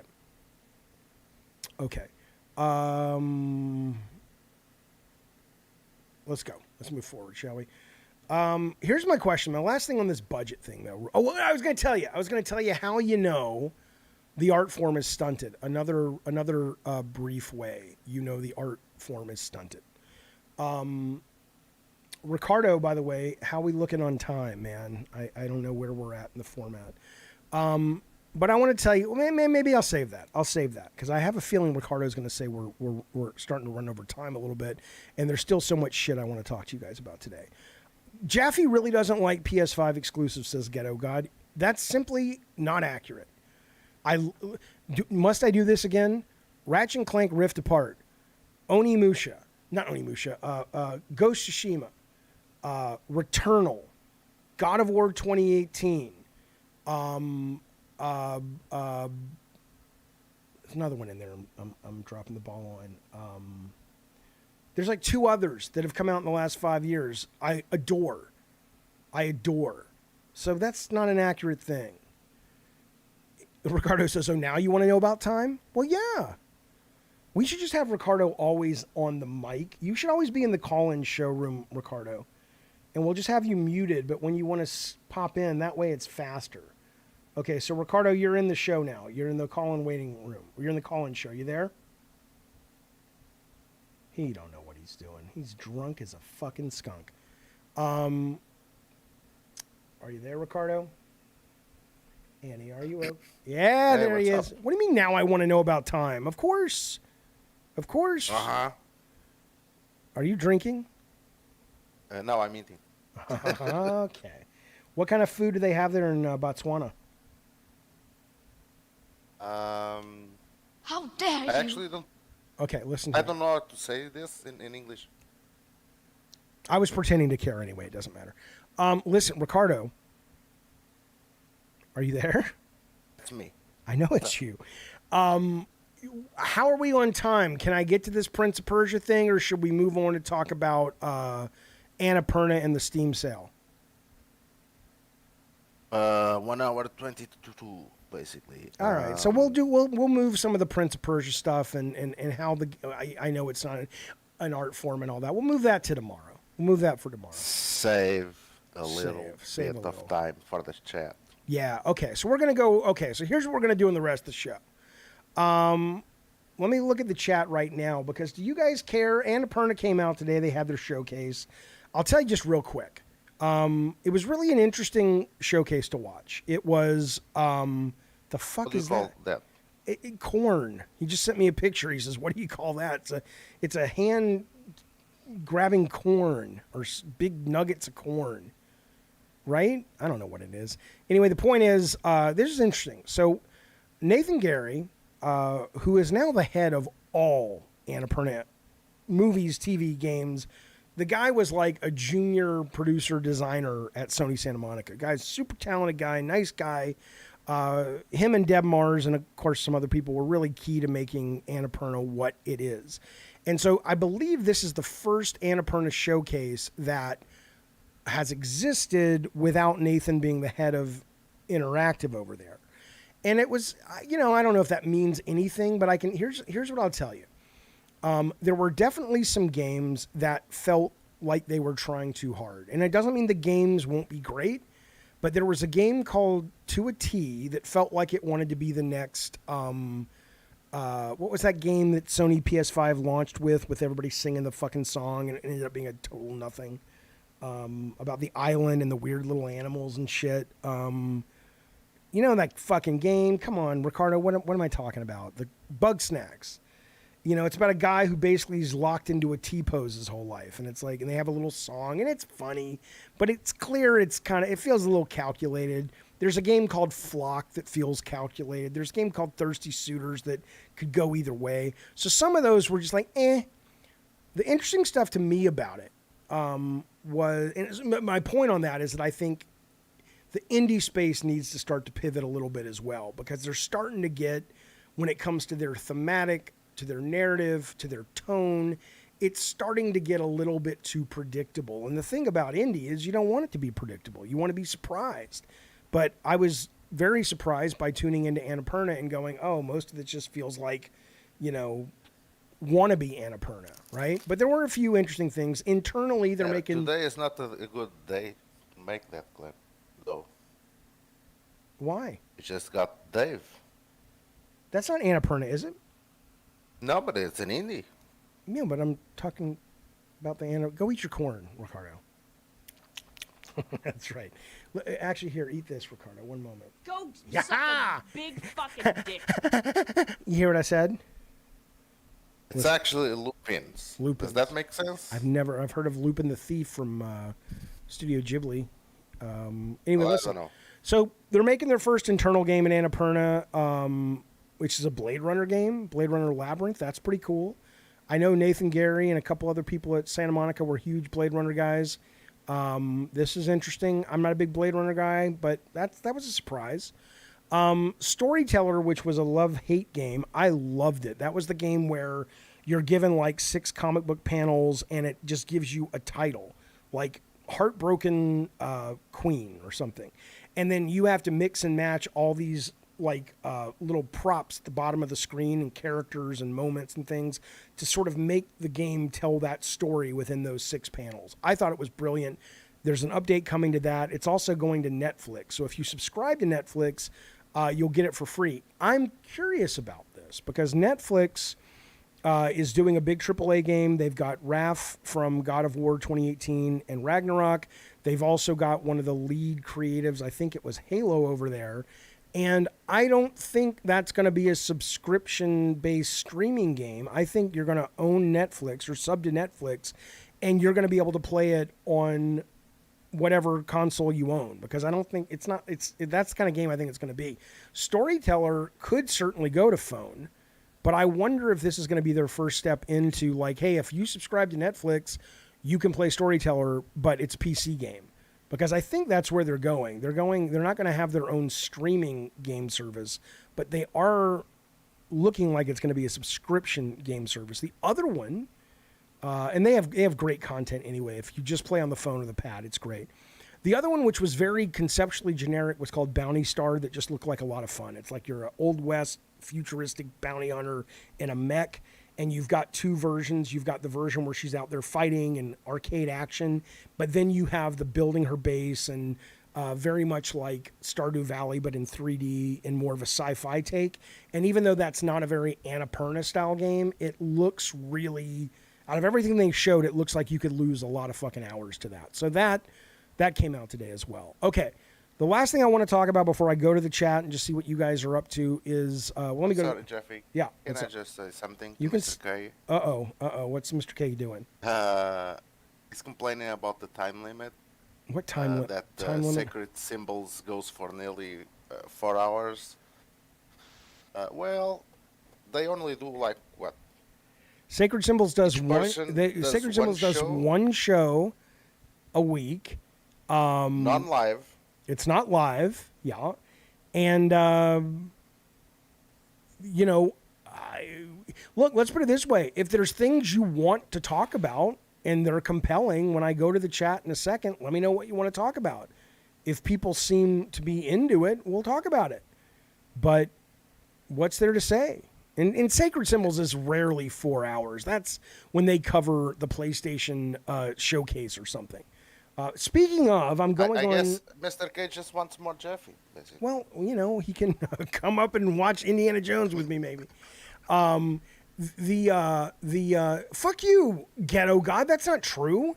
I did not like Diablo after an hour of playing it. Go look at my video. I said I thought the storytelling at the beginning was annoying because I just wanted to play. But once you got into being able to play the game, it was awesome.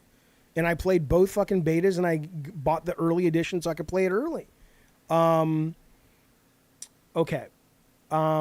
Everett, this is interesting. Everett says you can still make artistic and brilliant games in AAA. You just need the right creatives. Yeah, but and he's citing Druckmann, Barlog, Kojima, Doom Eternal. So the thing about that, though, is that all of those creatives, other than Kojima at this point, and who knows where that's going, you're still having to play in a very safe, conservative landscape because the money is so much. I mean, if Corey came to Sony and said, after God of War, now I want to make a game that is as kind of dull for most, not all, but most people, and as sort of hard to get your head around as Death Stranding, I don't think they'd give him a green light. Unless it was like a $12 million, $15 million game. They're not getting $200 million to make that. It's still a business at the end of the day. But sure, there are people who are able to work within those constraints and still make really cool stuff, and I think that's great. But those constraints do affect their ability to move things forward at a medium level more often than not, and compared to the indie games. Okay. There was let me get the super chat real quick. Tech Noir, thank you for the super chat, buddy. He actually did it twice. The first one he didn't say anything, but I appreciate it. He said, hey, David, where did the grenade on the shelf come from in the background? That was from the press kit that they sent me of Wanted Dead, which came out this year. And again, I don't pursue press kits. I don't care about press kits. That was a really nice fucking press kit, but no one should ever send me a press kit thinking it matters, other than if they're just like, hey, we'd love you to play our game. And I'm like, well, send me a code. But I read the reviews of that game and I didn't even buy it, but they sent me a nice grenade. So I kept it. So that's where that came from. Thank you for the super chat.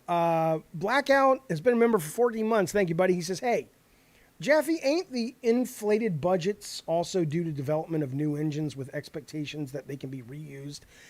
Yeah, to some extent, yes. I mean, there is a lot of, what is it called in money? Amortization. There's a lot of, that's not what it's called, but there's a lot of investing in engine or other technologies that they, like even Miyamoto was talking about this. He's like, they calculated they spent over 100 million, just over 100 for Breath of the Wild. But he said, whenever it came out, 2015 or whatever, he said, yeah, but a lot of that is going to get reused in future games down the road. So that is part of it. You also have to take into account that if you're a first party developer, you need to make your money back, but you're also driving sales of the console, because anything that sells on that console, Sony proper or PlayStation proper makes money. So even if God of War Ragnarok, which I know it didn't break even, it moved units, and that was probably more than profitable when it comes to how many, but I'm sure it made profit on its own. Somebody was saying something earlier today in the news about profit like that, about selling, but I've kind of since forgotten what it was. But you're right, Blackout. Let me go down here. Okay.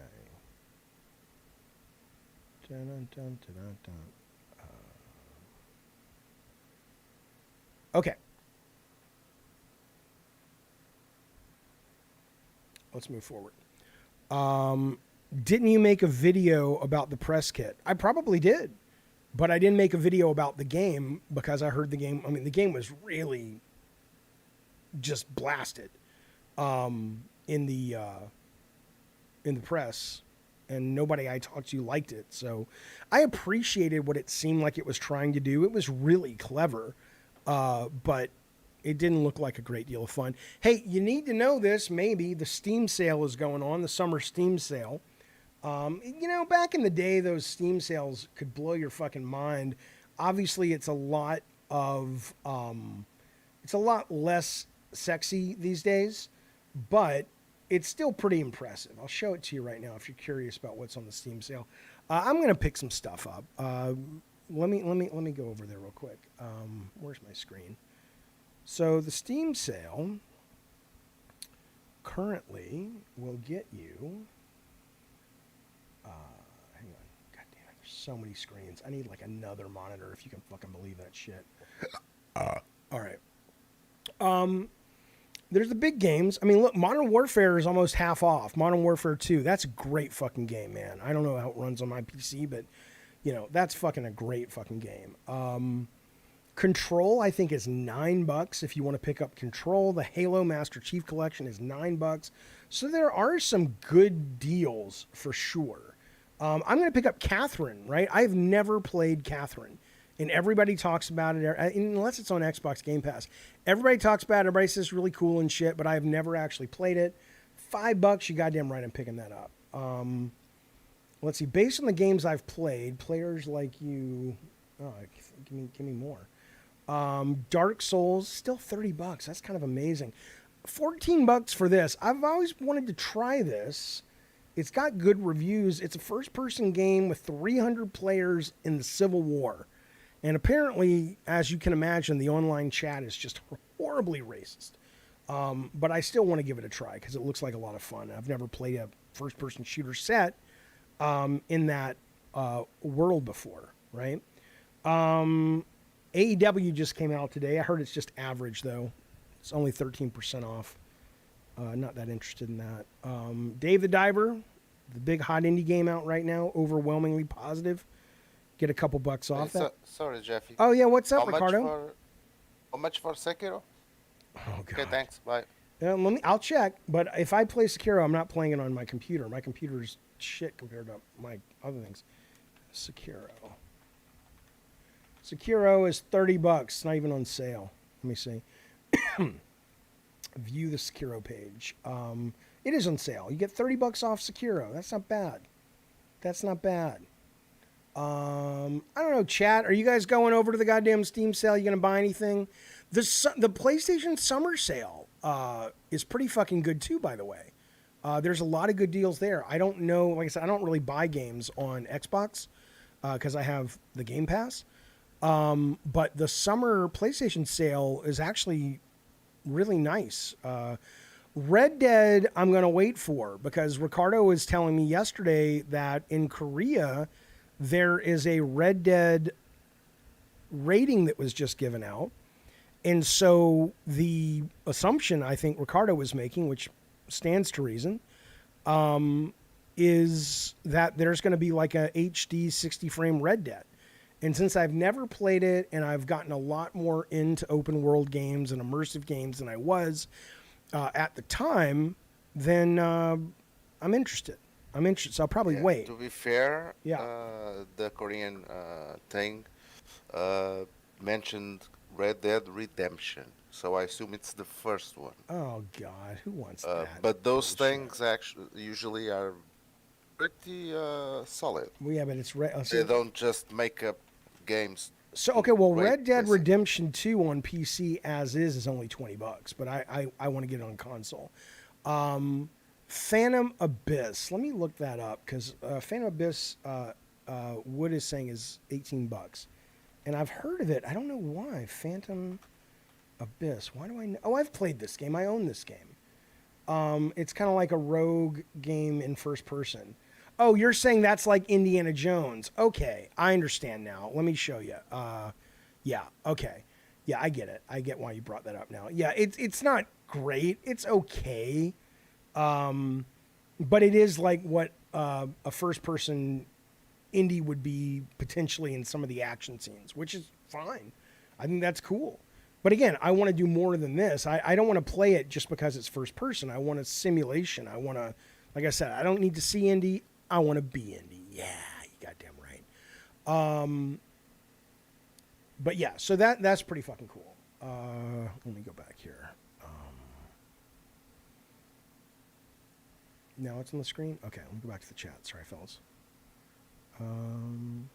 Hey, Brett Moore's been a member for 16 months. Thank you, buddy. Cult the goddamn Calypso. He says, the PS Store program gives you points you can turn into real money. 5,000 points is $20. Don't sleep on PS Stars. I agree. It's a good deal. The one thing that bothers me about the PS Stars thing, and I've said this before, and it's not a huge deal, but I'm a collector. I'll chase shit. I don't give a fuck about trophies, but I like the little virtual toys you can collect, but the only place you can look at them is online on your phone. It's not like if I could go to my menu on PS5 and it was all 3D and nice and look good, I would be much more inclined to be like, oh fuck, if I play 3 hours of Call of Duty or one of these 3 games or whatever this month, I get this really cool thing to put on my shelf. But instead it's like, who's gonna go to your fucking phone? It's dumb. But I agree that you can get real money, which is nice.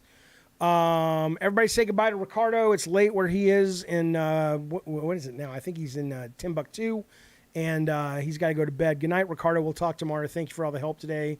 Many appreciate. Many. I can't speak. Bye, Jeffy. All Bye, right, guys. see you, Take man. care. Fuck you, Bukaki, you fucker. Lord Garth, the guy is on a journey just like all of us. He learns things and adapts. Oh, are you guys talking about? I think you guys are debating Joe Rogan or something. Is that who you're talking about? RFK. Oh, I don't care about any of this shit. Look, okay, so that's the show. We're going to talk a little bit if you want to talk a little bit. But I'm not going to. I got news, but I'm saving that for tomorrow or for videos or for Saturday. We're going to be doing this show, by the way, Tuesday, Thursday, and Sunday. God damn it, Tuesday, Thursday, Saturday now versus Monday, Wednesday, Friday, because there's a whole reason behind it. But the point is, I'm going to move some of that over to the Saturday show. In the meantime, though, let's chat a little bit if you like. Let's see what's going on in your world. I think you guys are talking, and we'll talk whatever you want. I don't have any. It can be whatever you want. But the RFK thing, the first time I ever really heard about RFK, whatever the guy running is, I was on Colin's show, and I'm going to be on Colin's show tomorrow doing constellations, and I still have no fucking clue what my topic is, because they don't give you a topic. Like, they're like, hey, what do you want to talk about? Everybody picks a topic. So, but anyway, I'm on his show, and he was telling me about RFK, and I'm like, oh, he's like, you gotta be careful, you gotta be aware, because he, his voice is really weird because he's had some medical issues. And I saw him the other night on Bill Maher, and I was like, oh, his voice is kind of cool, actually. I get it, it's weird. But all this, you know, my favorite thing, and I'll close up the Joe Rogan conversation by saying this. I'm sure you've seen this. Is Joe Rogan is on a podcast, his podcast. Hello, Master Luke. Good to see you, buddy. Joe Rogan, and by the way, if you guys are looking at our new thumbnails, it has that little cartoon version of Jaffe. That's all Master Luke, fellas. Thank you for that, buddy. I appreciate it. So Bill Burr, not Bill Maher. Bill Maher is on Rogan's podcast, and Joe Rogan starts pushing at him about wearing a mask, and Bill Burr just cuts him off and says, dude, we're not going there. He says, look at you. You're sitting there behind your American flag, smoking a cigar. You have no science education. You're not a doctor. I'm not a doctor. I have no science education. He's like, I'm going to listen to the CDC. You can listen to whatever you want to. I'm not going to get into a conversation with you. And he's right. It's like all these people out there who are just regurgitating talking points from somebody they agree with. It's like, you know, I don't care what you believe, but unless you've got some shit to back it up, like an actual, not a link on a website. Yeah, he says, let's not start this, Joe. That's right, Bukaki. But yeah, it doesn't matter if it's an old ass clip. I don't give a fuck how old it is. It doesn't have the truth doesn't have a statute of limitations as much as a lot of people wish it did. But ultimately, though, it's like, yeah, you know, think what you want. What do I care? But, you know, you don't know. You don't fucking know. Jaffe, have you played Final Fantasy 16, says Kevin. I played the demo to the end, and I enjoyed it. But I didn't enjoy it enough with all the other games I'm playing to run out and pick it up or download it. Hey, Jojo D, I liked your video today with Day One Patch Kids. I'm going to tweet that tonight. It was really good. I wish I could play fucking licensed music on the stream now. I really wish I could. I mean, I can, but, you know, it kills the monetization. So, Joe says, Jaffe did a special member stream yesterday where we chatted a little and talked about today's topics. I know a lot of members enjoyed it. How was it for you, Jaffe? Will you do it again? Yeah, I'm planning on doing it tomorrow. So if you don't know what he's talking about, we did a thing. It's just like a 70-minute, maybe, you know, it's the work I'm doing anyway. It's 60 to 90 minutes of prepping the show for the next day. And members, it's members only, so you can't watch it if you're not a member. You can't participate if you're not a member. Any tier, but we just kind of hang out and work on the show together. And I'm like, hey, I'm thinking about talking about this. What do you think? And so a bunch of today's topics have already been sort of filtered through these guys and girls, and saying I thought that was interesting, that wasn't, and it was actually quite helpful. I really appreciated it, Joe. So I plan on doing it. Ghetto says, so you played the demo and that's enough for you to determine that it's not worthy of Game of the Year?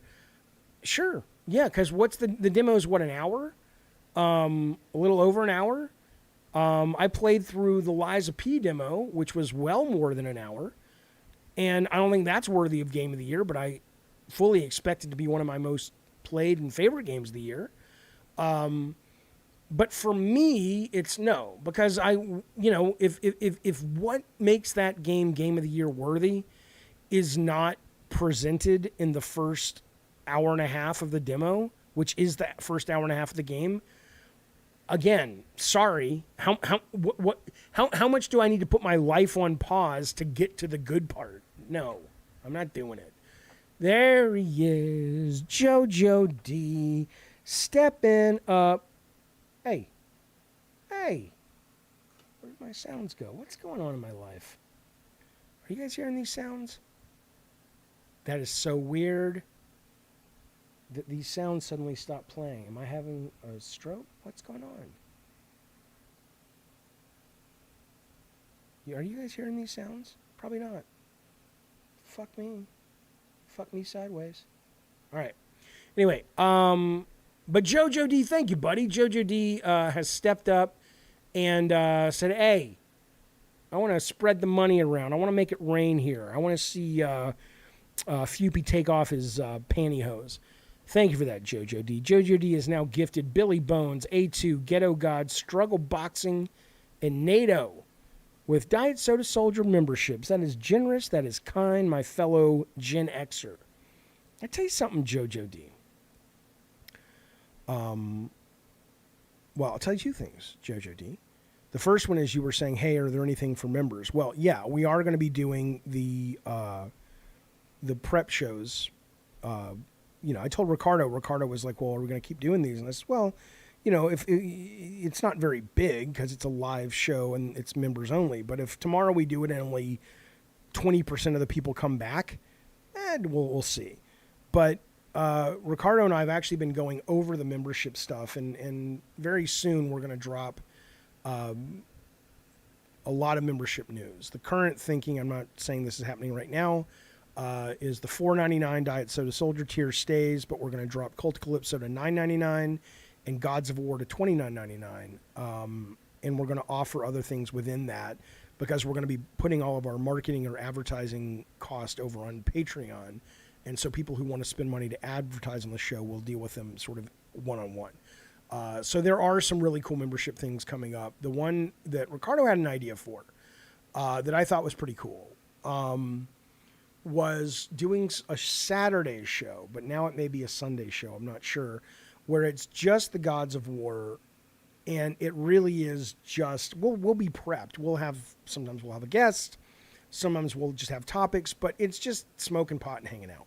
So it really is more like a chill hang stream, but it's not that loose, right? So it's just more of like a very close-knit kind of conversation. So we'll be doing that as well, but I'll get you all the details soon. The videos on demand for members-only streams get open up to everyone eventually. Some of them do, some of them don't. It really just depends on what they are. Lord Garth says, I have had dozen family members who are surgeons and other medical pros and I completely understand those that just can't sit down and have one-on-one conversations with them to understand. And I completely understand. I don't know what you're saying, man. I completely understand those that can't just sit down. I don't understand. What am I smoking? Probably, I've been smoking a lot of Pineapple Express. That's probably what I do. Bukaki says he's really disappointed that I have not done one thing to represent Pride this month on the stream. My entire stream is representing Pride. I mean, I'm always, you're fucking with me, I know, but I've said many times, if you're here, I don't care what your views are, but I don't want any of that negative shit in the chat when it comes to, being mean to people and related to this topic. LGBT folks, come on now, I'm not doing that shit. It's terrible. Think about that for a minute. Think about how much those people fucking suffer just so people can get elected. So listen, here's the deal. If you want to go see Indiana Jones next week, I got 2 people lined up. I need 3 more. I'm not going to do it. So, you know, you got to be a member. It's in San Diego. Where I have a Protect Trans Kids hat I wear all the time. What are you talking about? Fuck you. Anyway, all right. I have been smoking less on the show because we're not doing the pot and popcorn as often. Mr. K says, Jaffe, can you quickly announce that if anyone is serious about coming to Indy, they should DM me on Discord? Yeah, if you, fuck you, Ravnos. Yeah, if you want to come see Indiana Jones with your fellow Gavin and Games members sometime next week, and you are able to get your human body to San Diego, and you aren't a weird parasocial relationship person, and you can just sort of just chill and hang out like we're doing here, and it's not like it's Jaffe, oh my God. That'd be great. But I got to have 3 more. Right now I think I have Mr. K, and I think I have Blake from Downfall Media. So, and if Jaffe did do what Bukkake wants, he would call the show too woke. Oh, of course. He's full of shit. I'm giving you a soft yes, says Brett Moore, but I need a concrete date. Okay, well, again, reach out to Mr. K. When Mr. K gets 5 people who are serious, or 4 people, including him, then we'll plan it. Okay, but it'll be next week. It's not going to be today or opening night or anything like that. Bill Bones, yes, we'll go see Indiana Jones together. Because like I was saying at the top of the show, my kids don't want to go, and the 2 people I go to movies with in San Diego in real life have no interest in seeing it. Matt says, Jaffe, I just wanted to say I love the weird is some of your best content. Love that show. We will be doing an I Love the Weird. Thank you for that, buddy. We'll be doing an I Love the Weird every single month. Right now, that's as much as we can do it because it just tanks in the views. But I love doing it so much. Yeah, Bukkake. If Jaffe will buy some mushrooms off me, I'll go. I'm not going to take them during the show. And don't think me rude. I'm not inviting anybody back to the house or anything like afterwards. We can go get lunch and watch Indy. But I'm not going to be like, here's where I live and here's my kids. We're not doing that. I'm not a fucking moron. I know you guys are, one of you guys scares me. I'm kidding. That's not true.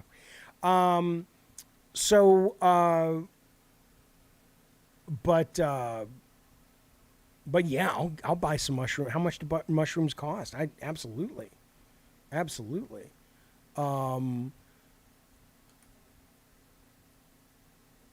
But yeah, I love the weird. We'll be doing it once a month at the moment. And I'll tell you something. Look, man, a lot of people who watch it say it's really good content. I agree. I love that show.